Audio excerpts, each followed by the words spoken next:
الحمد للہ وحدہ والصلاة والسلام علی من لا نبی بعدہ۔ السلام علیکم ورحمۃ اللہ وبرکاتہ۔ تو اس سیشن میں ہم انشاءاللہ شاعری کے متعلق کچھ ڈسکشن کریں گے، ابتدا کریں گے تعارف اس کا، انٹروڈکشن کہ شاعری ہے کیا۔ اس کے متعلق تو میرا خیال ہے تعارف کی ضرورت نہیں۔ شاعری کس چیز کا نام ہے کہ اپنے جو بھی جذبات ہیں ان کو ایک خاص نظم کے اندر پیش کرنا، اسے شاعری کہا جاتا ہے۔ عموماً ہمارے ہاں یہ سمجھا جاتا ہے کہ جو کچھ اندر ہے اس کو باہر نکال دینے کا نام شاعری ہے، یا جو کچھ اندر ہے اس کو باہر نکال دینے کا نام کتاب لکھنا ہے۔ حالانکہ معاملہ اس طرح کا نہیں ہے، کیونکہ اس کا میں صرف ایک مثال دوں گا۔ ایک رائٹر نے لکھا کہ مجھے یہ یاد نہیں کہ وہ مرد تھے یا عورت تھیں، انگلش کا ایک آرٹیکل میں نے پڑھا تھا، اس میں انہوں نے لکھا کہ انگلش میں ویسے بھی جب بندہ اپنی بات کر رہا ہوتا ہے، جب تک اسے کیا کہتے ہیں آپ تعارف نہ کر لیں، اس میں اردو کی طرح مذکر اور مؤنث کی تمیز نہیں ہوتی۔ اپنے لیے یعنی متکلم کے لیے، بات کرنے والے کے لیے، فرسٹ پرسن کے لیے، انگلش میں بھی عربی میں بھی۔ تو اردو میں جو ہے یہ فرسٹ پرسن کے لیے بھی آپ کو پتہ چل جاتا ہے۔ تو بہرحال انہوں نے لکھا کہ جب میں نے اپنی کتاب دی تو انہوں نے کہا آئیڈیا تو تمہارا بہت اچھا ہے، لیکن الفاظ میں کیا ہے؟ الفاظ اتنے اچھے نہیں ہیں، یعنی الفاظ میں تمہارے کیا ہے؟ کچھ بھی نہیں ہے۔ تو صرف آئیڈیا ہی اچھا نہ ہو، جذبات ہی اچھے نہ ہوں، اس کے ساتھ ساتھ آپ کے الفاظ بھی اچھے ہوں، اس کا ایک تخیل کے ساتھ جو کہہ لیں کہ الفاظ اور ان کا پھر اس کی جو ترکیب ہے، اس کا استعمال جو ہے وہ اچھا ہونا چاہیے۔ تو شاعری کے خاص اصول ہیں جن کے اوپر شاعری چلتی ہے۔ غالب کے زمانے میں نظم نہیں تھی ہوتی، اسی وجہ سے غالب کی شاعری ساری کی ساری آپ کو غزلوں میں ملے گی، اس میں غزل ہے، نظم نہیں ہے۔ غزل جو ہے اس میں کوئی ایک ٹاپک پہ محدود نہیں ہوتی، غزل کے اندر آپ جتنے مرضی جیسے مرضی ٹاپکس موضوعات کو شامل کر سکتے ہیں، لیکن نظم ایک خاص موضوع پر چل رہی ہوتی ہے اور اس نے اسی خاص موضوع کو لے کر چلنا ہے۔ علامہ اقبال کے زمانے میں نظم تھی، لیکن علامہ اقبال کے زمانے میں پابند نظم تھی۔ پابند نظم اور آزاد نظم میں کیا فرق ہے؟ پھر فیض احمد فیض کے زمانے میں آزاد نظم آئی، تو فیض احمد فیض کی آزاد نظم بھی ہے۔ اب اگر آپ فیض احمد فیض کی آزاد نظم یا کسی کی بھی آزاد نظم دیکھیں تو ایک چیز ہوتی ہے بحر۔ یہ اصل میں ہم اردو میں بڑے ایسے الفاظ ہیں جن کے تلفظ صحیح نہیں پڑھتے، صحیح نہیں ادا کرتے، جس طرح کے احسان ہے تو احمد ہم کہہ جاتے، احمد لفظ ہے تو احسان ہے جسے ہم احسان تھوڑا سا اسے بدل دیتے ہیں، یعنی اس کو اب جب ایک ہے احسان، ایک ہے احسان، یعنی اس کو ہم مجہول میں لے جاتے ہیں۔ ہو سکتا ہے بعض لوگوں کو یہ نہ سمجھ آئے اس فرق کی، مجہول اور معروف کی، تو خیر اسے چھوڑ دیں۔ احمد والا لفظ تو بہت کامن ہے، اس کے تلفظ میں غلطی کہ لفظ ہے احمد اور ہم احمد کہتے ہیں۔ اسی طرح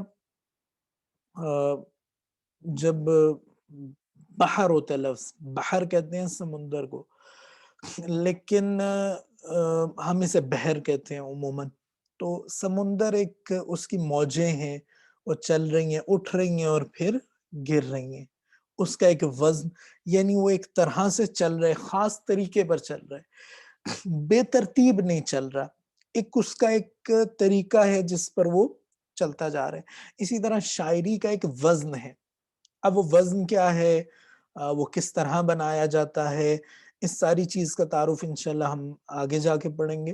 لیکن ایک چیز کو سمجھنا ہے کہ ایک وزن ہے، اس کے 10 ارکان ہیں، فاعلن ہے، فعولن ہے، فاعلاتن ہے. یہ بھی شاید آپ کو اتنی جلدی سمجھ نہیں آئے گی، اسے آپ نے نہیں سمجھنا. صرف یہ یاد رکھیں کہ کچھ الفاظ ہیں کہ جن کا کوئی مطلب نہیں ہے، اور ان کو رکھا کہ ہم نے اس کے اوپر وزن کرنا ہے، وزن کرنے کے لیے. تو فرض کریں لفظ ہے فاعلن فاعلن فاعلن فاعلن. اب فاعلن تھا، اسے ہم نے 4 دفعہ رکھ دیا ایک وزن بنانے کے لیے. تو عام طور پہ جو ہم سلام سنتے ہیں اکثر جمعے کے بعد خصوصاً، عام طور پہ پڑھا بھی جاتا ہے گھروں میں بھی، میلاد وغیرہ پر. احمد رضا خان صاحب بریلوی جو ہیں، ان کا سلام مصطفیٰ جان رحمت پہ مصطفیٰ جان رحمت پہ لاکھوں سلام. تو آپ دیکھیں مصطفیٰ فاعلن مصطفیٰ جان رحمت پہ لاکھوں سلام، فاعلن فاعلن فاعلن فاعلان. ٹھیک، تو یہ ایک مطلب ایک ترتیب ہے، ایک وزن ہے، اس کے اوپر وہ چل رہا ہے. تو اگر تو جتنا وزن پہلے مصرے کا ہے اتنا ہی وزن دوسرے مصرے کا ہوگا تو یہ پابند ہوگی. اور اگر مصروں میں کوئی ترتیب نہیں ہے قافیے کی، کوئی اس میں وزن کی ترتیب نہیں ہے کہ پہلے مصرے میں اس بحر میں 4 دفعہ ریپیٹ ہو رہا ہے تو دوسرے مصرے میں اس میں 6 دفعہ ریپیٹ ہو جائے گا، 3 دفعہ ریپیٹ ہو جائے گا، 4 دفعہ نہیں ہوگا. تو کوئی پابندی نہیں ہے. اگر پابند ہوگی تو پہلے مصرے میں 4 دفعہ آیا ہے، دوسرے میں بھی 4 دفعہ آئے گا، آخر تک 4 دفعہ ہی رہے گا. کہیں بھی آپ اسے 3 پہ 5 پہ 6 پہ نہیں لے کے جا سکتے. اس کو آپ کو ہر شعر میں 8 دفعہ اسے لانا پڑے گا، ہر شعر میں اسے 6 دفعہ لانا پڑے گا. جو اس کی ایک بحر بنی ہوئی ہے اسی میں آپ کو استعمال، جو آپ نے پہلے میں استعمال کی وہی آخر تک، اور یہ بحریں بنی ہوئی ہیں. یہ ایسے نہیں ہے کہ آپ اپنے سے سوچیں گے اور بحر بنا لیں گے. ہاں، اگر آپ اس مقام پر پہنچ جاتے ہیں کہ اس ساری چیز کو آپ اپنے اندر ایبزارب کر لیں، اپنے اندر آپ جذب کر لیں، اس ساری چیز کو سمجھ لیں، اور پھر آپ محسوس کریں کہ کسی ایک جگہ پر یہاں کمی ہے، وہاں آپ بنا دیں، تو آپ استاد شاعر ہیں. ایسے ہی تو علم پھیلتے ہیں. غالب کے زمانے میں نظم نہیں تھی، نظم بن گئی. اقبال کے زمانے میں پابند نظم ہوتی تھی، آزاد نظم نہیں تھی. فیض کے زمانے میں آزاد نظم آ گئی. تو یہ نہیں ہے کہ یہ بھی انسانوں نے بنائے، ترقی ہوتی رہتی ہے علوم میں. لیکن اگر آپ کو اس کی الف بے کا ہی نہیں پتا اور آپ چلیں جی شاعری کرنے اور کہیں جی میں اپنی مرضی سے کروں گا، کسی طریقے کو نہیں دیکھوں گا، کسی چیز کو نہیں دیکھوں گا، تو پھر میرا خیال ہے کہ یہ اسے پاگل پنا کہا جائے گا، معذرت کے ساتھ. لیکن یہ عقل مندی نہیں ہے. کہ میرے سامنے کی ایک مثال ہے کہ ایک صاحب تھے، وہ انہیں آئے شاعری لے کر اپنی، میرے دوست کے دوست تھے. تو وہ جو میرے دوست تھے انہوں نے کہا آپ کو شاعری کا کچھ ذوق ہے تو یہ ذرا دیکھ لیں. میں نے جب ان کی شاعری دیکھی تو وہ بحر سے ہی آؤٹ تھی، باہر تھی. تو اب اچھا نہیں لگتا کہ کسی کو ایسے ہی کہہ دیں کہ آپ کی شاعری ٹھیک نہیں ہے. تو میں نے ان سے پوچھا کہ آپ کو بحروں کا پتہ ہے؟ انہوں نے کہا نہیں. میں نے کہا ہو سکتا ہے انہوں نے انگلش میں شاعری پڑھی ہو. کچھ لوگ ہوتے ہیں جنہیں اردو میں نہیں پڑھتے، جس طرح انگلش میڈیم جو سکولز میں جاتے ہیں تو وہاں بچوں کو اردو مشکل لگتی ہے، وہ انگلش زیادہ پڑھتے ہیں. تو میں نے کہا میٹرز کا آپ کو پتہ ہوگا؟ انہوں نے کہا نہیں. میں نے کہا نہیں جی گڑبڑ ہو گئی، نہ انہیں بحروں کا پتہ ہے نہ میٹرز کا پتہ ہے. میں نے کہا جو شاعری ہے نا، پھر میں نے وضاحت کر کے انہیں بتایا کہ جو شاعری ہے وہ بحروں میں، جنہیں انگلش میں میٹرز بھی کہا جاتا ہے، انگلش کی شاعری کے علیحدہ میٹرز ہیں، ہماری عربی، فارسی، اردو شاعری کے علیحدہ میٹرز ہیں، علیحدہ بحریں، تو ان کے اوپر بنتی ہیں، تو ان پر بنتی ہیں. تو میں نے کہا آپ جا کر ان کو پڑھیے اور پھر دیکھیں. تو انہوں نے میری بات کو مذاق میں شاید ڈال دیا، انہوں نے نہیں کچھ سیریس لیا. وہ اردو کے پروفیسر صاحب کے پاس چلے گئے اور پھر آگے جو کچھ ہوا اس کو کاٹ دیں. لیکن بہرحال انہیں تھوڑا سا اس کی طرف بحروں کا علم حاصل کرنا چاہیے تھا، تھوڑا سا.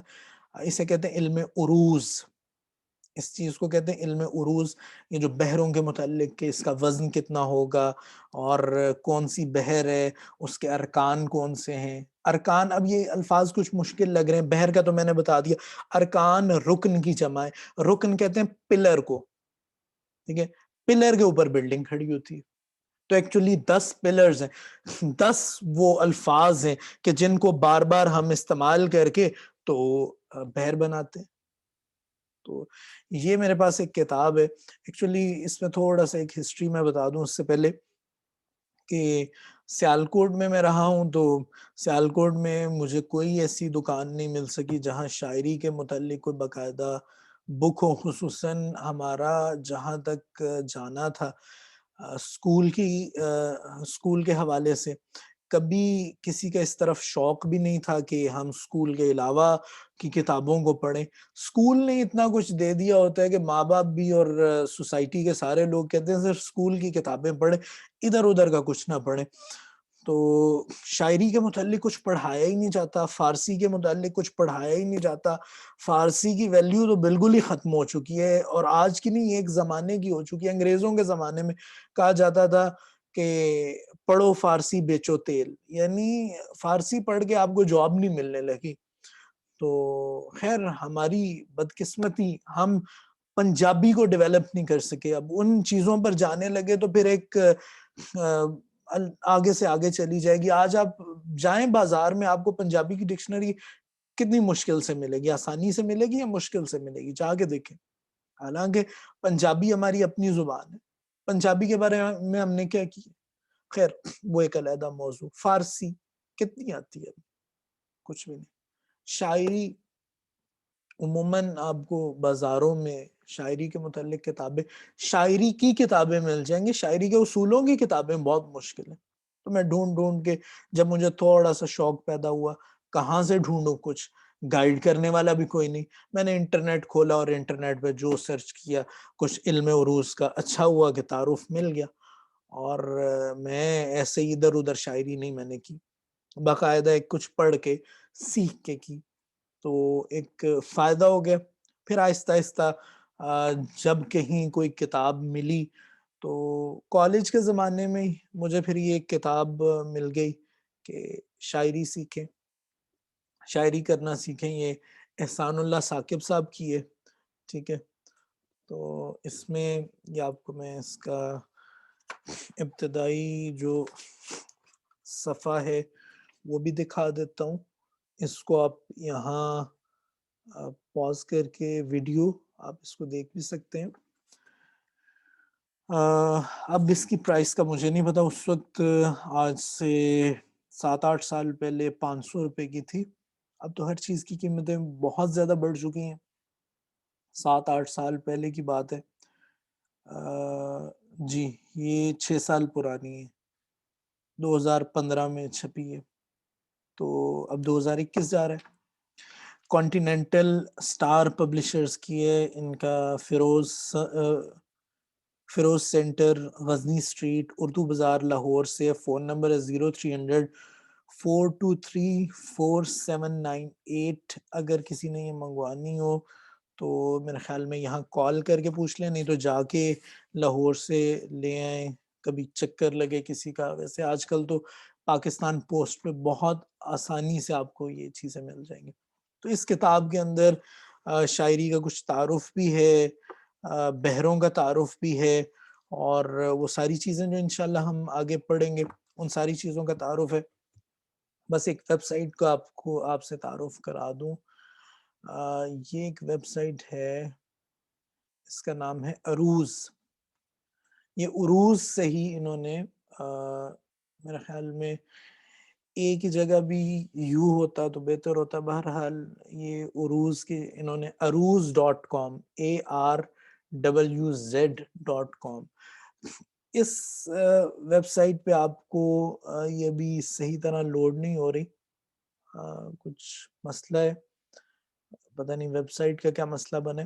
بہرحال یہاں آپ کو اشعار کی تختی کیا ہوتی ہے، یہ یعنی ان کو کاٹنا، اس کو ہم انشاءاللہ بعد میں پڑھیں گے. ان چیزوں میں آپ نے ٹینشن نہیں لینی اگر کچھ مشکل ہو رہے.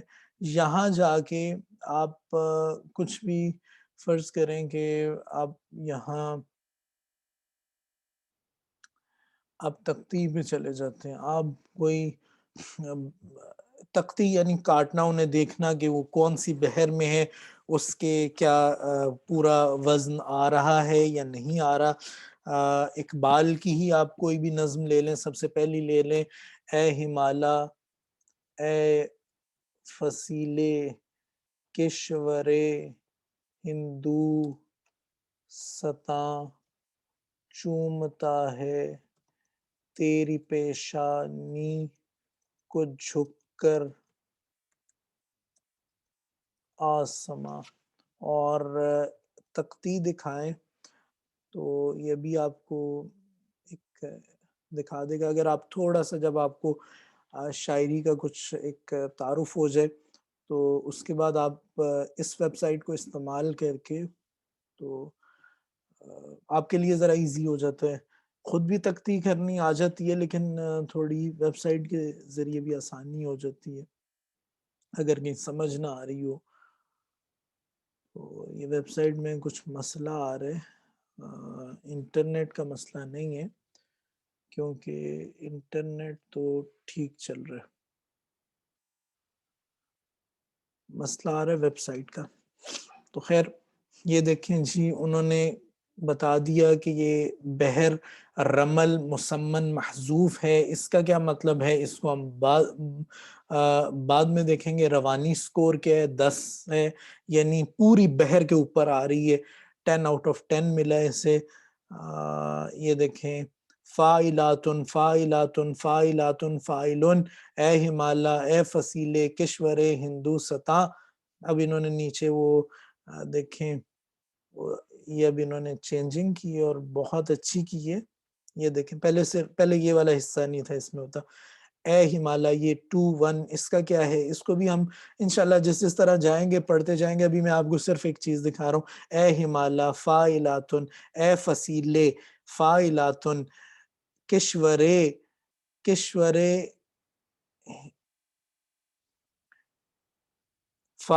کشورے ہند فائلاتن فائلاتن کشورے ہند دو ستاں فائلن. دیکھیں، کشور ہند دو ستاں، تو بڑا ایک وہ مزے کا. چومتا ہے فائلاتن، تیری پیشانی فائلاتن، تیری پیشا فائلاتن، نی کو جھک کر فائلاتن آسماں فائلن. جی سوری، مجھے پھر بھول گیا تھا چونکہ انہوں نے یہ نئی چیز ایڈ کی. چومتا ہے تیری پیشا نی کو جھک کر آسماں. یہ پورا انہوں نے مطلب آپ کو پتہ چل جاتا ہے کہ کس رکن پر کس طرح یہ آ رہا ہے. تو انشاءاللہ اس کو ہم ڈیٹیل کے ساتھ پڑھیں گے.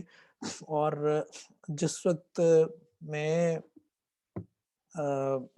یہ پڑھا کرتا تھا شاعری وغیرہ، تو اس زمانے میں نے ایک کلیات اقبال لی تھی، اور میرا بس ایک ہی مسئلہ رہا ہے کہ میرے ساتھی نہیں چلے. اور جب میں نے کوئی بھی کورس کوئی بھی چیز شروع کی، ساتھ سارے چھوڑ جاتے ہیں. تو اس وجہ سے میں پھر جلد ہی اس چیز کو زیادہ آگے نہیں لے کے جا سکتا، اکیلے اتنا دل نہیں کرتا. تو خیر ہمالا جو ہے اس پر میں نے یہ لکھا ہوا ہے فاعلات فاعلات فاعلات فاعلن رمل مسمن محذوف ہے.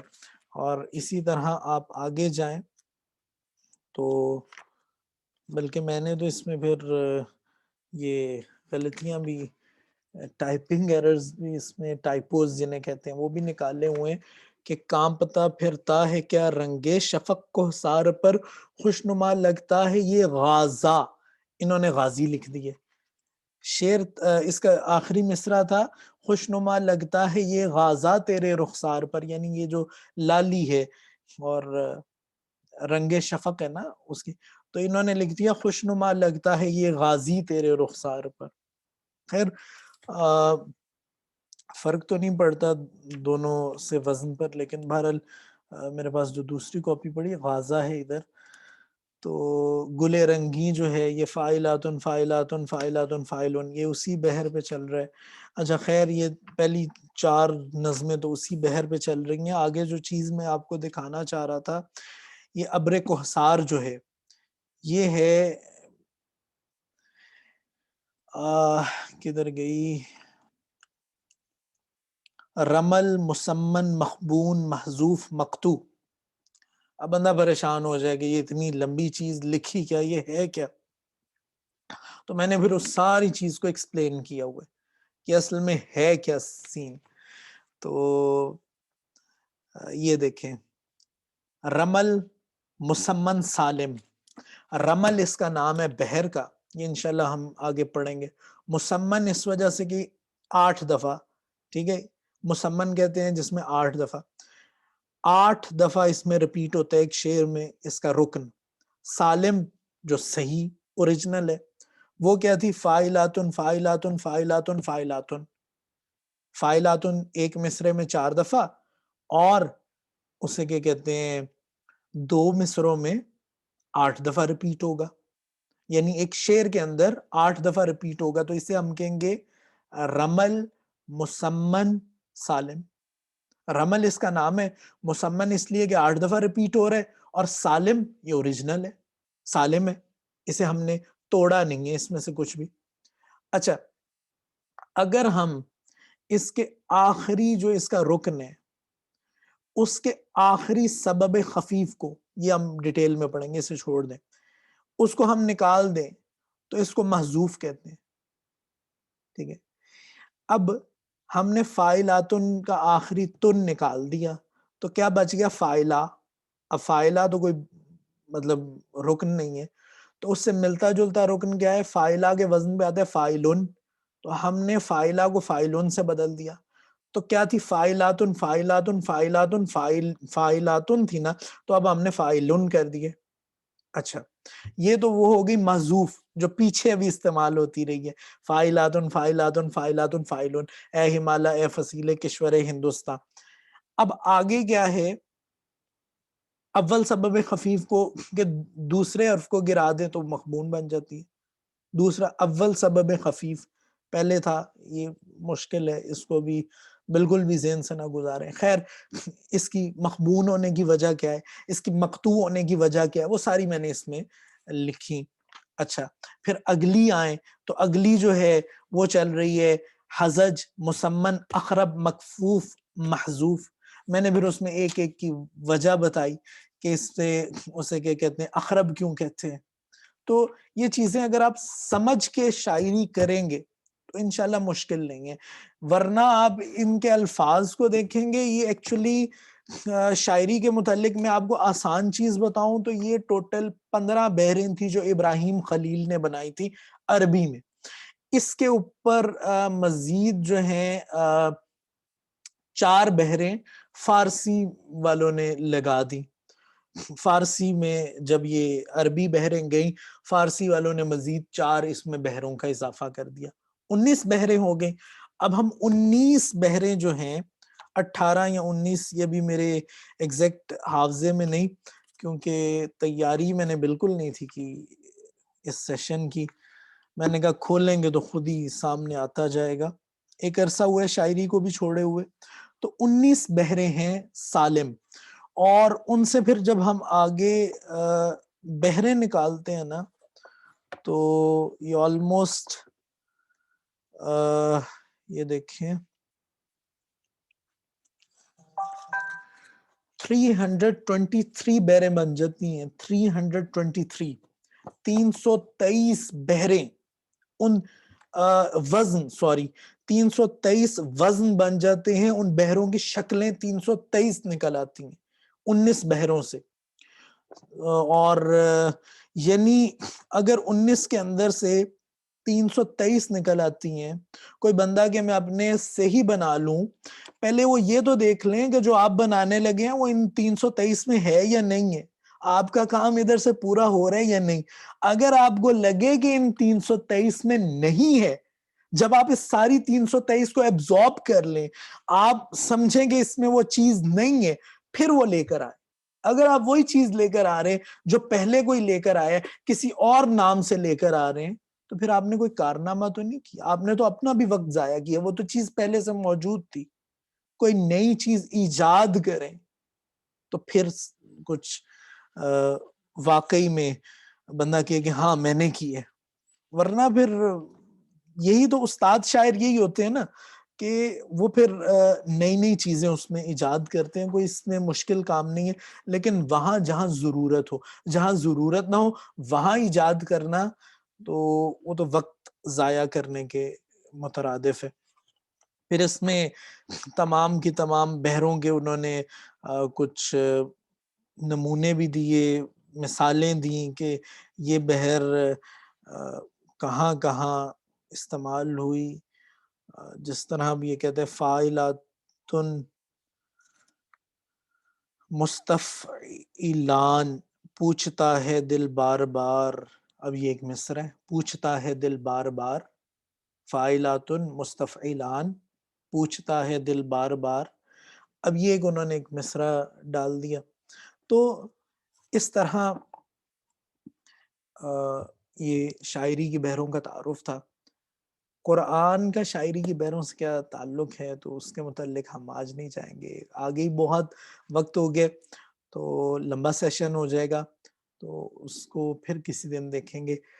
تو چونکہ شاعری کے متعلق جب ہم پڑھیں گے تو بہت باریک باریک نکتے ہیں, ان کو بہت غور سے سننا ہے, بہت غور سے سمجھنا ہے.